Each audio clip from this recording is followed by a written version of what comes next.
Kagdapith police સ્ટેશનના police inspector SI પટેલને suspend કર્યા બાદ અમદાવાદ પોલીસ કમિશનર જ્ઞાનેન્દ્રસિંહ મલિકે વધુ એક પોલીસ ઇન્સ્પેક્ટરને અમદાવાદમાં સસ્પેન્ડ કર્યા છે, જેમાં થોડાક દિવસ પહેલાં એલિસ બ્રિજ પોલીસ સ્ટેશનના નહેરુનગર હદ વિસ્તારમાં જે ઘટના બની હતી, એમાં ફ્રૂટના વેપારીને કેટલાક બુકાનીધારી લોકોએ ગોળી મારીને હત્યા નિપજાવી હતી. આ ઘટનાના અમદાવાદ સહિત ગુજરાતભરમાં ઘેરા પડઘા પડ્યા હતા.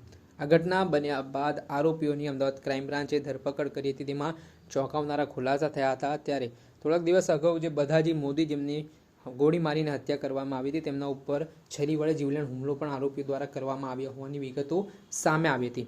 જોકે જે તે સમયે એલિસ બ્રિજ પોલીસ સ્ટેશન ઉપર ગંભીર આરોપો લાગી રહ્યા હતા કે આ ઘટનામાં કોઈ ગંભીરતા દાખવવામાં નથી આવી, આરોપીઓને પકડવામાં આવ્યા નહોતા. ત્યારે બીજી વખતના જે પ્રયાસમાં આરોપીઓ દ્વારા ફાયરિંગ કરીને ગોળી મારીને હાલ બધાજી મોદીની હત્યા નિપજાવવામાં આવી હતી.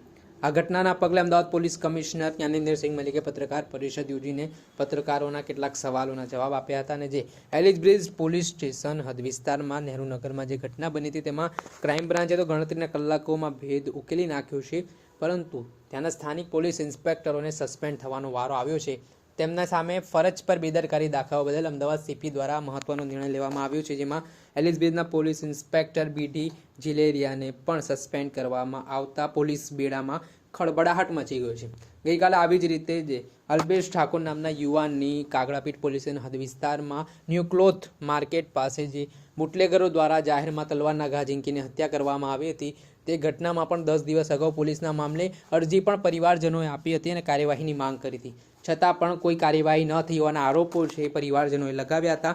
જોકે આ બંને ઘટનાની ગંભીરતાઓ દાખવીને અમદાવાદ સીપી દ્વારા મહત્વનો નિર્ણય કરવામાં આવ્યો હતો અને કાગડાપીઠ પોલીસ સ્ટેશનના પીઆઈ એસઆઈ પટેલ અને એલિસ બ્રિજ પોલીસ સ્ટેશનના પીઆઈ બીડી જીલેરિયાને સસ્પેન્ડ કરવામાં આવતા પોલીસ બેડામાં ખળબળાહટ મચ્યો છે.